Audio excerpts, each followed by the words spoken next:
Well then, first thing is to smell last week's tiny amount of.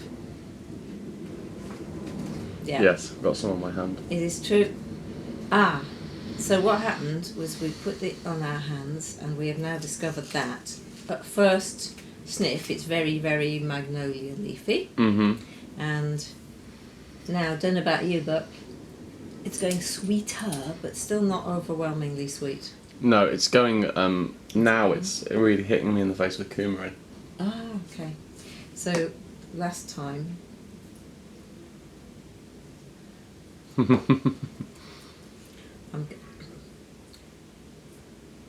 not going to say anything about these this time. Last time we set out to demonstrate that vanilla is not necessarily all sweet. Because vanilla isn't sweet, vanilla is just vanilla, but we associate it with sweetness. But what we did was put some magnolia leaf in to balance it, but also coumarin, because that is quite... It's in the same ballpark, as they say. Arthur appears to have lost consciousness whilst the away. Sorry, yeah. No, not a problem. I like it when you go meditative about a perfume. So yeah, it's yeah, it smells the same colour as your shirt, which is about the same colour as my pen. So it smells. Thank you.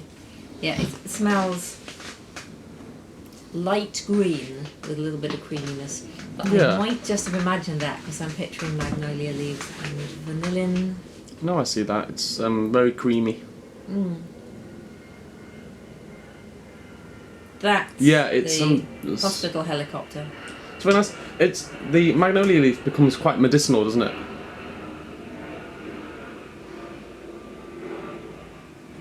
It smells quite medicinal to me. I'm getting there. I'm getting the slight nurse's waiting room aroma. Yeah, ever so slightly. It's like a little bit like I'm getting a hint of germaline. Right. I mean that in a good way. Germaline smells lovely. I have heard somebody once say Jo Malone in a particular accent, and somebody else heard germaline. Germalone. Yes, germaline. Germaline. Yeah. But yes, this is germaline, not germalone. Germaline, the wonderful antiseptic. It's antiseptic, isn't it? That's what it is. Pink cream. Yeah. It's nice. So moving on to something totally different from what I just made. I would like you to smell Paul Smith Rose. Now this, I do understand, having heard it from Paul Smith, they're not doing this anymore. And it's extraordinary bargain and extraordinarily good rose fragrance. I got a free rabbit with mine as well. I mean, not a live one, a fluffy one. Okay, the inside of the cap's gone a bit weird and the top's gone green, but comes in its own bag. It is called Paul Smith Rose. It is headspace analysis of the Paul Smith Rose. It's not made with roses, but I put this out there as... Sorry, it's headspace analysis. Oh, sorry, thank you. So, take a rose, capture the air around it, analyse it, recreate it to make the smell of the perfume. That's what happened with this one, as I understand. Right, so yeah, it's just, this is what it smells like to smell a rose. Yeah, exactly what a rose smells like. It's very accurate. Yes. So, I put it in the book as, this is the definitive rose. Buy this one. Start there and then work outwards by all means, but if you want a rose perfume, this is it. However, I'm going to have to rewrite the book now, aren't I? But, I mean, what else do we smell? I don't smell anything other than rose. Good, because that's pretty much what I think, but I'll tell you what the notes say. Oh yeah. Top, green tea, violet. Mid, rose, violet, Magnolia, oddly enough. Base, cedarwood. So, this is what I propose doing, is putting together those things in the proportion, Brilliant. of the way that people think that you ought to have top, middle and base notes if they were a triangle. So this film, you know, we're on the flight path today. This film, unlike the how to make a perfume from start to finish, this is the how not to make a perfume from start to finish. Although I bet it's going to end up smelling lovely. Well, it might, but it won't smell like Paul Smith rose. That is the point of it. So You've used that? I will not use that bottle because that's the Magnolia Leaf bottle, and that would be a mistake. So it gives me nice scales. I feel like I should mention the brands of everything and be influencey, but well. But the scale is by Ohaus, and they didn't pay me. I just think they're great. So if you want a good scale, buy an Ohaus. The bottle I'm drinking from is a chili bottle. I have it in red, but I would like one in blue, and I will advertise it for you, Chili. You absolute tart. This is this bottle is from Poshpack, where I get most of my bottles, not the brown ones. Poshpack spelled with a CH, right? CH, yes, and the C on the end. We're going to do it. We should do it right. Lee, we should. If we were to think that the perfumes are made in pyramids, as opposed to beakers, a route is generally to say that you'd have 20% top notes, and then 30% mid notes, and then 50% base notes. So that means that half of it is going to be cedar wood. Is that what people say? It is said. Right. Not here. No, obviously not here. But so then in the middle we would have, so that'd be 10% each of rose, violet and magnolia, there is definitely not any natural magnolia in that because it would be too expensive. Mm-hmm. Then the top, so that would be green tea and violets again. So it might be two different violets. We could have alpha ionone and beta ionone. Yeah, that's a great idea. At which point, probably... Oh, actually, I do have magnolia, don't I? I lie. I have magnolia flower essential oil.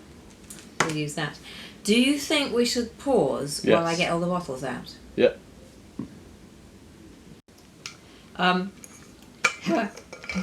Okay, so in the meantime I found materials, but Arthur then told me the plot of his next novel, which is so dark that I'm almost speechless.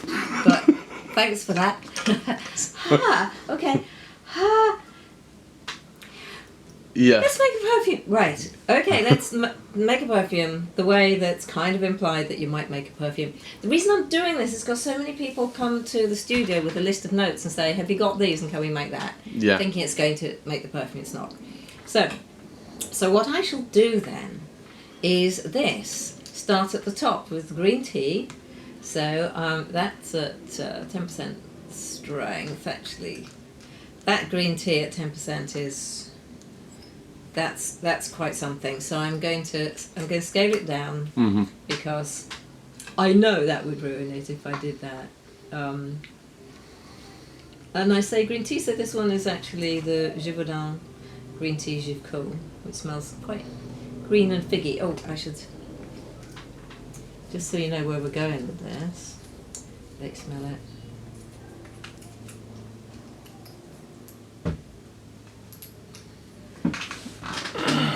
Givco. I probably have it diluted down to 1%. So. Oh, wow.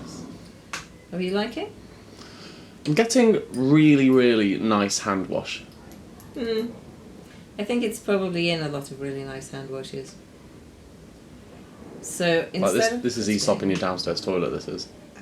We're there again. I was saying that only recently, but I saw John Cooper Clarke on television last night as well. Did you? Because it has to be. Yeah, it was on Dictionary Corner on 8 of 10 cats do countdown. But it has to be said in the Aesop hand soap in the downstairs toilet. So that's, I put in 0.5 grams because it's at 10%. I think otherwise it might take it over. Now, violet it says. So I think top note violet, because that's where it puts it. I'm going with the irresistible human desire to smell stuff. I smell the cap though, not out the bottle, so. Yeah. So this is the very Parma violet-y one, which is Ironone Alpha. Is there an essential oil of violet? There is violet leaf essential oil, but that basically smells like cucumbers. Right. So this is a base, is it? It's a single molecule. It's a synthetic. Right. But I'm thanking you for asking these questions because I'm realising I just forget to say what things are, and if you don't remind me. Does that smell like violets though? I don't think I've ever smelt a violet. Well, they didn't turn up in my garden this year. I don't know if it's about frost or something, but normally there are violets in my garden, and I have, because they're very little, got down on my hands and knees and sniffed them, and it smells like this. Oh, it does, yeah. And what's more, when chemistry was finally able to measure what came out of a violet, turns out that it's ionones. So Right. violets are put alpha ionone at 10%, and I put in 1 gram because it's not as intense as the others. I don't think we'll. I don't know. We could smell just the.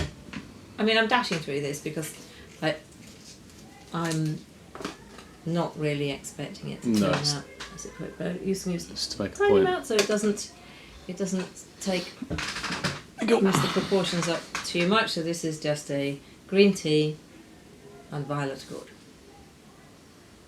Violet tea. Yeah. Okay, step 1. Talking of which. It's nice. It's good. That's gone from a hand soap now to a hand moisturiser. And I am drinking a Twinings tea. That's a QR code. And I've got a Fox mug. This is being filmed on a Canon 5 EOS 5D Mark III with a Sigma 35mm 1 to 1.4 f-stop lens, art lens, prime lens, and I could do with another one.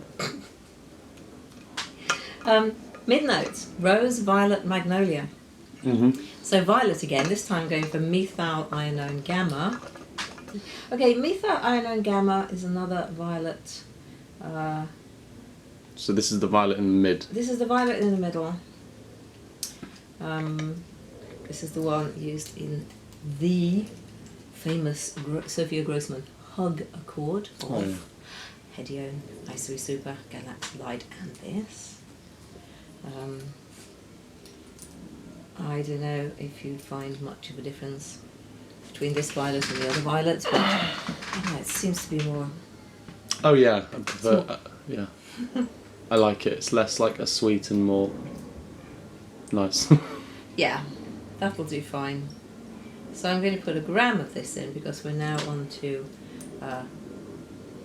30% to make up 30% of the total fragrance to make up the heart. So that would be 1 gram of each of 3 materials. Next, magnolia flower is more intense, so it's at 5% already, which is going to be fine. I'll have 1 gram of that. We can all do the maths later. I say we can all. It's still on the wall, you know. That time. Yeah. So this magnolia flower. Oh. See what I mean about the intensity, though.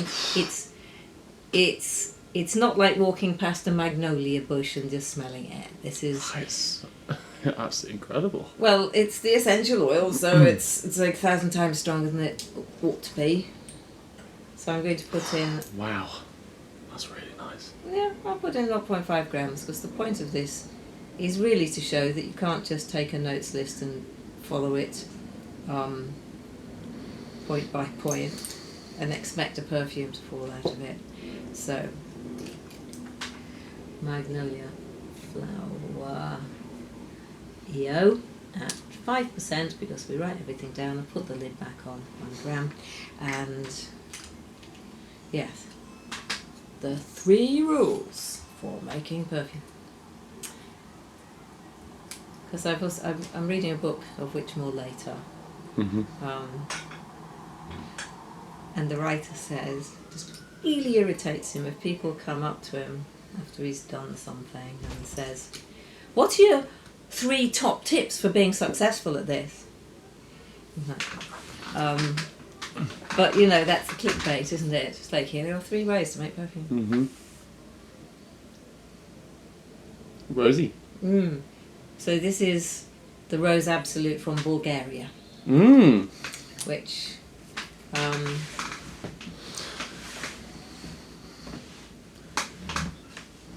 what we really need, you know, I'm sorely tempted to put some Rose Givco in as well, because they know what they're doing. But that's the Givaudan Rose base. Base being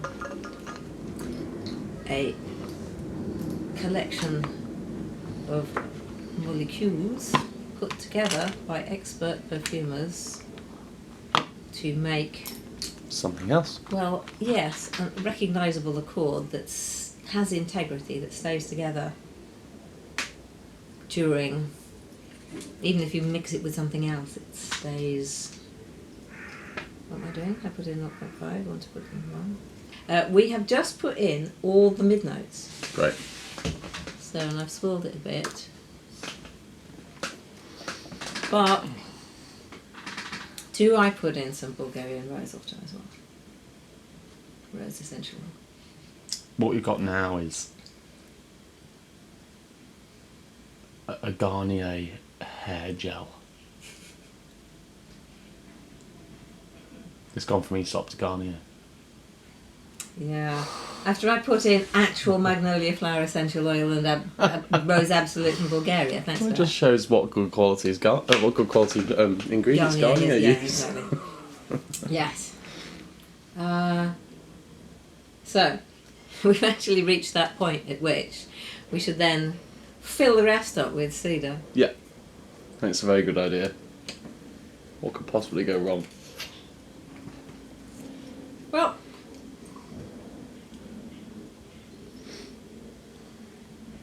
not much. Well, that's why we do. I mean, don't get me wrong, it smells lovely. Oh, yeah, but I mean, it doesn't smell like Paul Smith Rose. So, I mean, this is how I would do a mod for a perfume. I mean, let's be fair.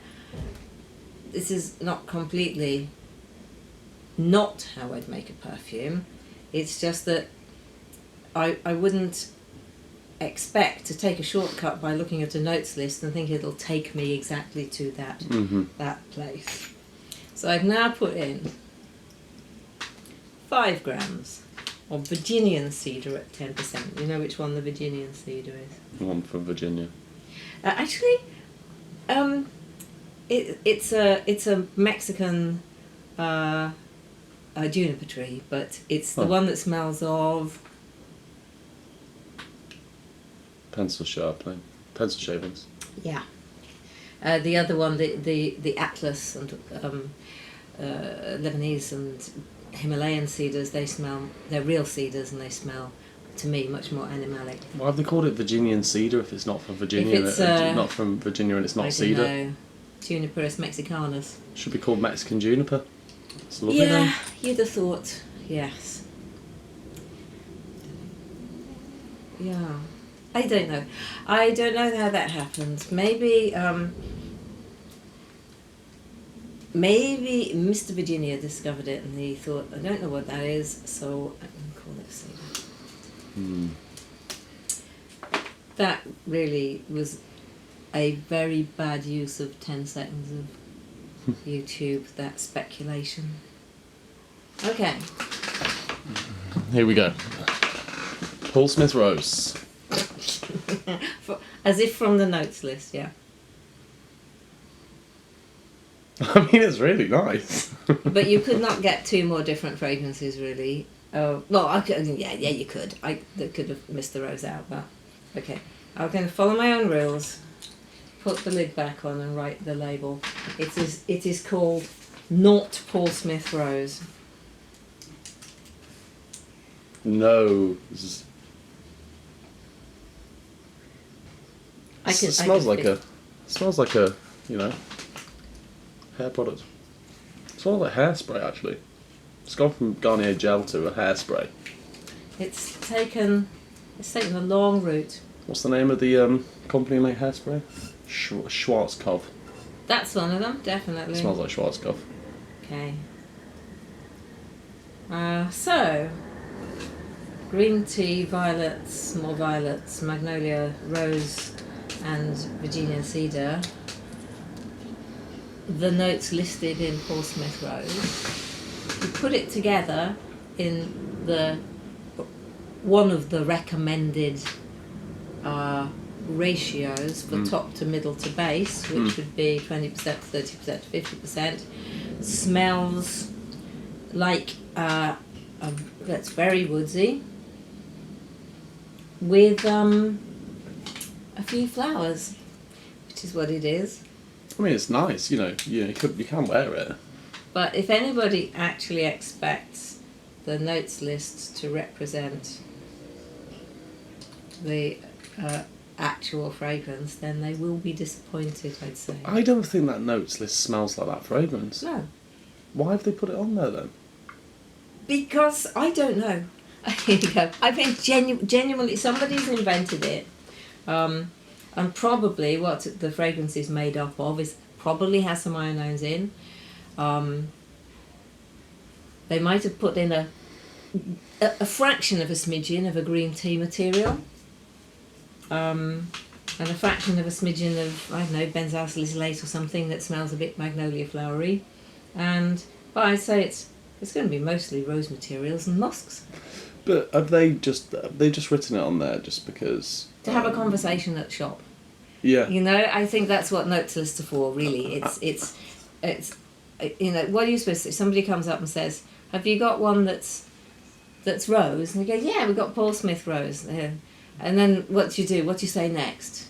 Do you want to try it on? And then they can fill the gaps by just saying, oh, look, it's got notes of violet and cedar and magnolia. And then the person at the counter can say, I can't really smell that. And then the salesperson can say, you know what? I can't really, but do you like it? And then they've had a bit of a conversation. That's genuinely what I think notes lists are for, is that have a bit of a chat. Yeah, right. Sales notes list. I mean, it's the most accurate shoving your nose into a rose that I've ever smelled. Yeah, that's its point. It smells, it's got that dampness to it that you get when you smell straight from a flower. See, I think that if I'd done that, and I was the PR department, I'd have just gone out and said, it smells of roses. That's it, that's what it's for. And then tell the story of how it came to be and how there aren't any roses in it, in fact, and how marvellous that is.